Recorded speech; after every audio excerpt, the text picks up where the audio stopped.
अस्सलामुअलैकुम प्यारे दोस्तों, कैसे हैं आप सब। Welcome back to the storytellers. यार, मैं देखती हूँ कि आप लोग मेरी कहानियाँ तो बहुत शौक़ से सुनते हैं, लेकिन सब्सक्राइब करना भूल जाते हैं। ये थोड़ी ज़्यादती है ना। अगर आपको मेरा काम पसंद आता है तो प्लीज़ चैनल को सब्सक्राइब करके अपनी सपोर्ट दिखाएं, ताकि मैं आपके लिए ऐसी ही मज़ीद रूह कांप देने वाली कहानियाँ लाती रहूँ। तो अब मज़ीद वक्त ज़ाया नहीं करते, चलते हैं आज की वीडियो की तरफ। अस्सलाम वालेकुम फ्रेंड्स, मैं हॉरर स्टोरीज़, किस्से और कहानियाँ सुनने का बहुत शौकीन हूँ, पर मैंने देखा है कि हर चैनल पर रियल स्टोरीज़ नहीं होती। जब कल मैंने इस स्टोरी टेलर की स्टोरी सुनी तो मुझे बहुत पसंद आई और किस्से बेहतरीन लगे। तो मैंने सोचा एक सच्चे चैनल पर मैं भी अपना एक सच्चा किस्सा शेयर करूँ। मेरा नाम कामरान है, मैं कराची में रहता हूँ। घर की हालत बेहतर करने के लिए मैं 2 जॉब्स करता हूँ। तारिक रोड पर मैं एक शॉप पर जॉब करता हूँ अपने कज़न के साथ, और साथ ही साथ मैं बाइकिया भी चलाता हूँ। ये जो वाक़या मेरे साथ पेश आया, ये होगा तकरीबन 2 महीने पुराना। इशा के बाद का टाइम था कि मेरे मोबाइल में एक रेड आई। पिक करना था मुझे वहीं करीब से और ड्रॉप करना था कारसाज में। मामूल के मुताबिक मैं अपनी बाइक लेकर निकल गया। पिक किया। वो एक बुज़ुर्ग से आदमी थे। मैंने उन्हें कारसाज के एक घर में ड्रॉप कर दिया था। अब कारसाज के किस्से तो वैसे ही मशहूर हैं, वहाँ की दुल्हन, चुड़ैल वग़ैरह के। अब मैं ये बताता चलूँ कि जब भी मैं कारसाज के रोड से गुज़रता हूँ, मैं एक डर सा महसूस करता हूँ। दिमाग में वसवसे ही रहते हैं जब तक वहाँ से निकल नहीं जाता। अब वक्त जो है 8 बजे का है और मैं बाइक मोड़ता हूँ वापसी के लिए। अभी थोड़ा ही आगे बढ़ा था कि एक अच्छी उम्र के आदमी ने हाथ बढ़ाया। मैंने बाइक रोकी तो वो शाल पहना हुआ था। मैंने पूछा, जी बोलें? तो उसने कहा कि बेटा मुझे आगे तक छोड़ दो ज़रा, मैं तुम्हें अच्छे पैसे दूंगा इसके। उस आदमी का मुंह शाल से अच्छी तरह छुपा हुआ था। मैंने कहा ठीक है। वो आदमी मेरे कंधे पर हाथ रखकर बाइक पर बैठा। जैसे ही उसने मेरे कंधे पर हाथ रखा, मैंने महसूस किया कि उसका हाथ इतना गर्म था कि मैं बता नहीं सकता, जैसे आग से सीख कर आया हो। मैं चूक गया। बाइक मैंने स्टार्ट की और स्लो जाने लगा। अभी थोड़ा ही आगे बढ़े थे कि उसने मेरे कंधे को ज़ोर से दबाया। उसकी उंगलियां मेरे गोश्त में धंस रही थीं। मुझे ऐसा लगा जैसे कोई गर्म लोहा मेरे जिस्म में उतार रहा हो। मैंने एक और चीज़ महसूस की कि वो पीछे था, मेरी कमर से लगकर बैठा था। उसके जिस्म की हीट मुझे महसूस हो रही थी, जैसे तपिश होती है सख्त धूप की, बिल्कुल वैसे ही। अब मेरी तबीयत कुछ ख़राब सी महसूस होने लगी। मैंने पूछ ही लिया कि भाई आपकी तबीयत ख़राब है क्या? उसने जवाब नहीं दिया। मैंने फिर पूछा, आपको बुखार है क्या? क्योंकि मुझे आपका हाथ बहुत गर्म लगा। उसने फिर भी कोई जवाब नहीं दिया। ये बात कुछ अजीब थी। अच्छा, एक और बात, मैंने अभी कहा मैं स्लो बाइक चला रहा था। इसकी वजह ये थी कि बाइक इतनी भारी चल रही थी कि लग रहा था कितना वज़न है, हालांकि वो तो एक पुतला दुबला सा आदमी था। मैंने पूछा, आपको कहाँ ड्रॉप करना है? उसने एक गहरी सांस ली और कहा, चलते रहो, मैं बता दूंगा जब रुकना होगा। अब मुझे कुछ खौफ सा आने लगा। वो हीट जो मुझे मुस्तकिल महसूस हो रही थी, बाइक चल नहीं रही थी। ऐसा लग रहा था जैसे कोई गलती कर बैठा हूँ मैं ये चाहता था कि मैं उससे बोलूँ कि आप यहीं उतर जाएं, पर न जाने क्यों मैं नहीं बोल पा रहा था। बाइक चली जा रही थी। पता नहीं उसने किस सुनसान रास्ते में निकाल दिया मुझे, जहाँ से मुझे रास्ता भी नहीं आता था। कौन सी कॉलोनी थी वो? वहाँ दूर दूर तक न बंदा न बंदे की ज़ात। वहाँ अजीब सी खामोशी थी। न कोई कुत्ता भौंक रहा था, न कोई और आवाज़ थी। मेरे कानों में सीटियाँ बज रही थी। मेरी बाइक का पेट्रोल फुल था, पर इंजन ऐसी आवाज़ें निकाल रहा था जैसे अभी बंद हो जाएगा। मैंने सोचा, इतनी रात तो नहीं हुई, ज़्यादा से ज़्यादा भी 9 बज रहे होंगे। मुझे क्यों ये आधी रात लग रही है? दिमाग सुन हो गया था। लग रहा था जैसे मैं उसे नहीं, वो मुझे लेकर जा रहा है। मैं बाइक रोक पता नहीं क्यों नहीं रहा था। बड़ी कोशिश करके मैंने फिर पूछा उससे, भाई आपको कहाँ जाना है? मुझे अपने घर भी जाना है जल्दी। उसने कोई जवाब नहीं दिया।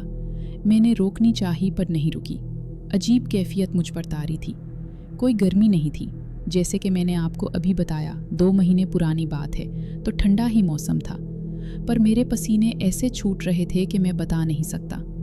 फिर एक आवाज़ आई, जैसे वो आदमी कुछ खा रहा हो। मैंने गौर से सुनने की कोशिश की तो वो कुछ चबा रहा था। बदबू से लग रहा था, जैसे वो सड़ा हुआ गोश्त खा रहा हो। वो मुस्तकिल चबा रहा था। मुझे इस कदर घिन आई कि उल्टी सी आने लगी, और डर इस कदर लग रहा था कि मैं वाज़े नहीं कर सकता कि मेरी हालत उस वक्त क्या थी। मेरा जिस्म, मेरे हाथ, किसी पर मेरा काबू नहीं था। सब खुद ब खुद हो रहा था। मुझे नहीं पता मैं कितनी देर तक बाइक चलाता रहा। लग तो ये रहा था कितने घंटे गुजर चुके हैं और आधी रात हो चुकी है। मैंने पढ़ना शुरू किया ज़ोर से, आयतुल कुर्सी। मेरी ज़बान भारी होने लगी, लगा कि बहुत मोटी हो गई है, पर मैंने हिम्मत नहीं मानी। मैं कोशिश करता रहा। कुछ लम्हे बाद मुझे लगा कि बाइक की स्पीड तेज़ हो गई। बाइक हल्की हो गई और कमर पर ठंडी हवा लगने लगी। मैंने मुड़कर नहीं देखा, बस पीछे हाथ करके देखना चाहा। जैसे ही सेट पर हाथ रखा, कुछ गीला गीला लगा हाथ में। मैंने देखा तो वहाँ गोश्त का टुकड़ा सा, बारीक सा और खून था। मैं इस कदर डर चुका कि वहीं चलती हुई बाइक से गिरकर बेहोश हो गया। मैं नहीं जानता मुझे किसने उठाया, किसने देखा। बस जब आँख खुली तो अस्पताल में देखा खुद को। मेरा वही हाथ फ्रैक्चर हो गया था जिसमें खून लगा था। गर्दन में भी मूंछ आ गई थी। 1 महीने तक मेरी हालत ख़राब ही रही, और अब मैं बाइक चलाने से बेहद डर चुका हूँ। मेरे दिल में खौफ बैठ गया है कि न जाने वो क्या था, क्या चाहता था मुझसे। मेरी बाइक में भी अच्छा खासा काम निकल गया, हैंडल वगैरह सब मुड़ गया था। मैं अल्लाह का जितना शुक्र अदा करूँ वो कम है कि उसने मुझे दूसरी ज़िंदगी दी है।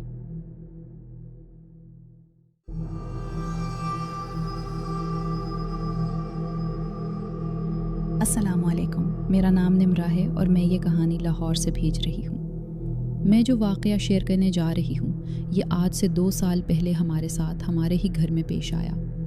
मैं लाहौर इस घर में 2016 में शादी होने के बाद आई थी। हमारा ये घर पुराने डिज़ाइन पर बना हुआ था, जिसकी एक साइड पर 3 कमरे, किचन और बाथरूम था, जबकि दूसरी तरफ सान था, जिसके बिल्कुल सेंटर में काफ़ी पुराना बेरी का दरख्त लगा था। घर वाले बताते थे कि ये दरख्त उनके घर बनाने से भी पहले यहाँ पर मौजूद था, इसलिए उन सब ने भी ये दरख्त कटवाना बेहतर ना समझा और सहन का ही हिस्सा रहने दिया। मेरी पूरी फैमिली में मेरे हस्बैंड, मेरे 2 बच्चे और मेरी सास थी। खैर, जब मैं उस घर में आई तो शुरू में मुझे एक अनजाना सा खौफ महसूस होता था उस दरख्त से। ये बात जब मैं अपने हस्बैंड हामिद और सास के साथ शेयर करती तो हंसते हंसते टाल देते। उनका यही कहना होता कि हम लोग शुरू दिन से उस घर में रह रहे हैं, यहाँ ऐसा कुछ नहीं है जिससे हमें या तुम्हें डरने की ज़रूरत है। मैं फिर भी कोशिश करती रही कि मगरिब के बाद साहन में ना जाऊं, और अब तो मैं अपने बच्चों को भी शाम के बाद बाहर नहीं निकलने देती थी। खैर, फिर कोरोना ने पूरी दुनिया को अपनी लपेट में लेना था कि साथ ही हमारी ज़िंदगी पर भी बहुत गहरे असरात पड़े। मेरी सास कोरोना होने की वजह से कुछ दिन हस्पताल में एडमिट रहीं और हस्पताल में ही अपने खालिद हकीकी से जा मिली। उनका ज़्यादातर वक्त अल्लाह के ज़िक्र में ही गुजरता था, और यही वजह थी कि वो हमारे घर की रौनक थी। उनकी डेथ हम सब के लिए बहुत गहरा सदमा था।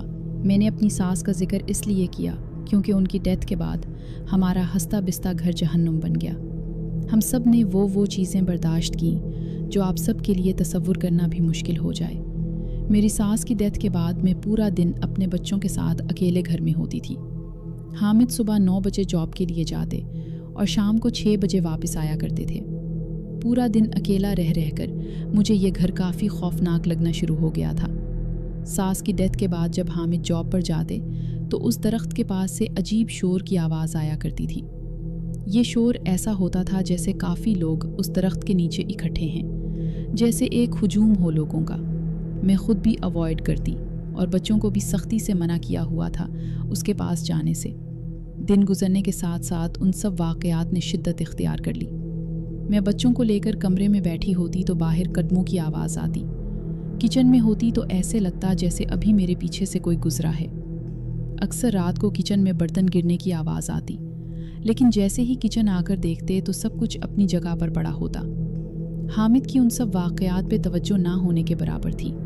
लेकिन फिर एक दिन ऐसा हुआ, हम सब सो रहे थे कि अचानक मुझे किचन में बर्तन गिरने की आवाज़ आई। मैंने हामिद को झुंझोरते हुए जगाया कि किचन में जाकर देखें, वहाँ कोई है।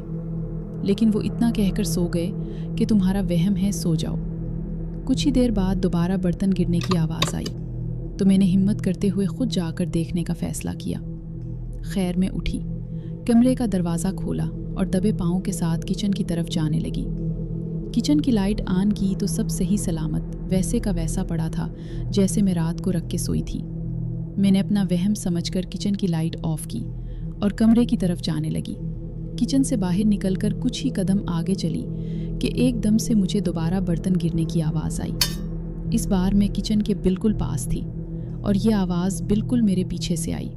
میں دوبارہ اسی طرح دبے قدموں سے کچن گئی اور لائٹ آن کی۔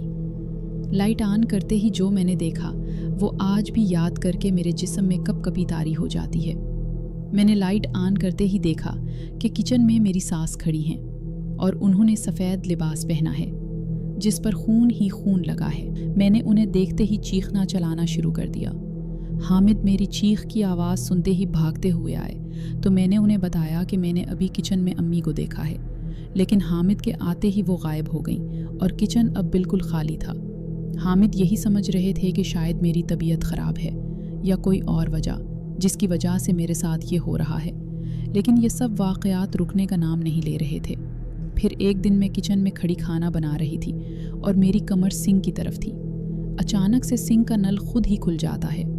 میں نے مڑ کر دیکھا تو میرے علاوہ کچن میں کوئی موجود نہ تھا۔ بچے بھی کمرے میں تھے اور حامد بھی جاب پہ تھے۔ خیر میں نے نل بند کیا اور دوبارہ کھانا بنانے لگی، لیکن کچھ سیکنڈ بعد نل دوبارہ کھل گیا۔ میں دوبارہ سے مڑی، سنک پر نظر ڈالی تو نل سے پانی کی جگہ خون آ رہا تھا۔ میں فوراً بھاگتی ہوئی کچن سے باہر آئی تو صحن میں لگے درخت کی طرف دیکھا تو میری ساس کھڑی بھیانک آواز میں ہنس رہی تھی۔ ان کا حلیہ آج بھی وہی تھا، وہی سفید لباس جس پر خون لگا تھا۔ میں بہت زیادہ ڈر چکی تھی، میرا جسم تھر تھر کانپ رہا تھا۔ میں بھاگتی ہوئی کمرے میں آئی، دروازہ اندر سے لاک کیا اور بچوں کے پاس خوف زدہ حالت میں بیٹھ گئی۔ حامد کے واپس آنے پر میں نے سب بتایا تو وہ مجھے سمجھاتے ہوئے یہی کہتے رہے کہ امی کی ڈیتھ ہو چکی ہے اور یہ سب تمہارا وہم ہے۔ تم کچھ دنوں کے لیے اپنی بہن کے گھر چلی جاؤ، شاید تمہاری طبیعت ٹھیک ہو جائے۔ اسی دن رات کو میں کمرے میں بیٹھی حامد کے ساتھ کھانا کھا رہی تھی کہ اتنے میں میری بیٹی زینب کمرے کے دروازے میں کھڑی درخت کی طرف اشارہ کر کے کہنے لگی، مما دادو آئی ہیں، وہ مجھے بلا رہی ہیں۔ حامد بیٹھے یہ سب دیکھ رہے تھے۔ انہوں نے فوراً زینب کو اٹھایا اور پوچھنے لگے، بیٹا آپ نے دادو کو کدھر دیکھا ہے؟ زینب اب بھی درخت کی طرف ہاتھ کا اشارہ کرتے ہوئے کہہ رہی تھی، بابا دادو وہ ہیں۔ یہ دیکھتے ہی حامد کافی پریشان ہوئے اور سمجھ گئے کہ واقعی کوئی گڑبڑ ہے۔ تمہارے ساتھ بھی جو واقعات پیش آتے رہے وہ بھی شاید سچ تھے، لیکن بات یہاں تک ختم نہیں ہوئی تھی۔ آدھی رات کا ٹائم تھا، ہم سب سو رہے تھے کہ مجھے ہلکی سی جاگ ہوئی۔ باہر کی طرف دھیان دیا تو مجھے کچھ بچوں کے کھیلنے کی آواز سنائی دی اور ساتھ ہی زینب کے بیڈ کی طرف دیکھا تو زینب بیڈ پر موجود نہیں تھی۔ میں نے فوراً گھبراتے ہوئے حامد کو جگایا اور زینب کا پوچھا۔ وہ فوراً بیڈ سے اٹھے، دیکھا تو دروازہ اندر سے لاک تھا، لیکن پھر بھی زینب کدھر گئی؟ میرے کہنے پر حامد نے دروازہ کھول کر دیکھا تو زینب اسی درخت کے نیچے بیٹھی کھیل رہی تھی۔ ہمارا اتنا دیکھنا تھا۔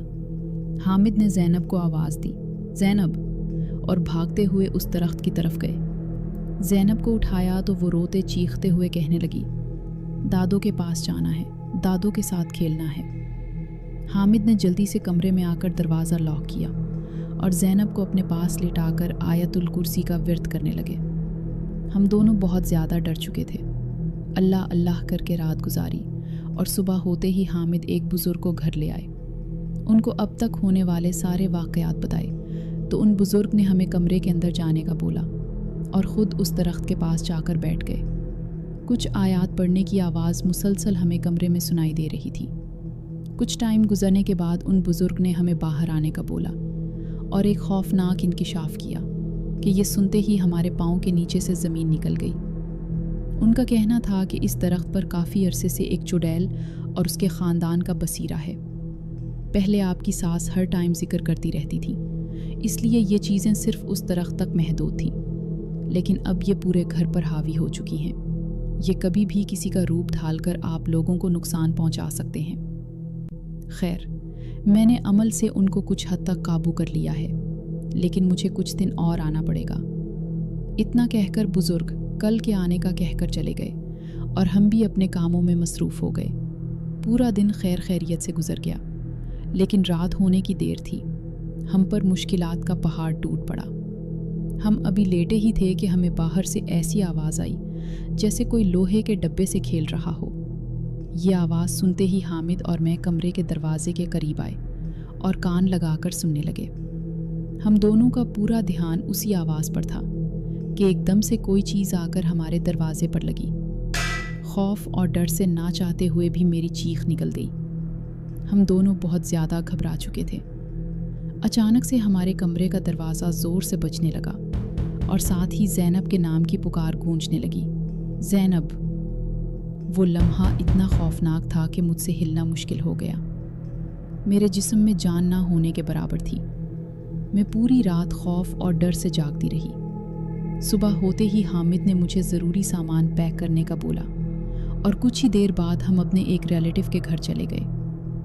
کچھ ہی دنوں بعد ہم ایک اور گھر میں شفٹ ہو گئے اور ہمارا وہ گھر آج بھی خالی ہے۔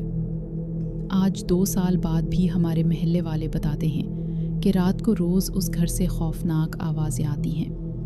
تھینک یو سو مچ نمرا، آپ نے ہمارے ساتھ اپنی یہ سٹوری شیئر کی۔ دوستو، اگر آپ کو آج کی سٹوری پسند آئے تو ویڈیو کو لائک کر کے چینل سبسکرائب کر دیں۔ اپنا بہت سارا خیال رکھیے گا اور مجھے دعاؤں میں یاد رکھیے گا۔ ملتے ہیں کسی اور انٹرسٹنگ سٹوری میں۔ اللہ حافظ۔